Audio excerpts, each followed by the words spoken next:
સ્થાનિક સ્વરાજ્યની ચૂંટણીમાં મતદારોને રીઝવવા માટે નીકળેલા ભારતીય જનતા પાર્ટીના ઉમેદવારો જે જનતાનો રોષનો ભોગ બની રહ્યા છે। આ બે દ્રશ્યો તમે સ્ક્રીન ઉપર જોઈ રહ્યા છો, સુરતના અને વડોદરાના।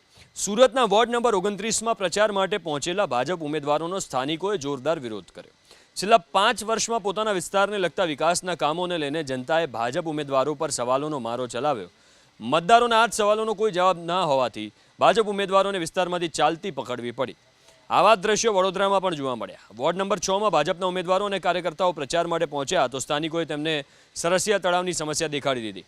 સમસ્યાથી ભાગવા માટે ભાજપના કાર્યકર્તાઓએ જય શ્રીરામના નારા લગાવવાનું શરૂ કર્યું તો ઉશ્કેરાયેલા સ્થાનિકે ભાજપ કાર્યકર્તાઓને જ ભગવાન શ્રીરામના 10 નામ પૂછી લીધા। બસ જવાબ આપવાને બદલે ભાજપ કાર્યકર્તાઓ જય શ્રીરામના નારા લગાવીને ત્યાંથી ભાગતા જોવા મળ્યા।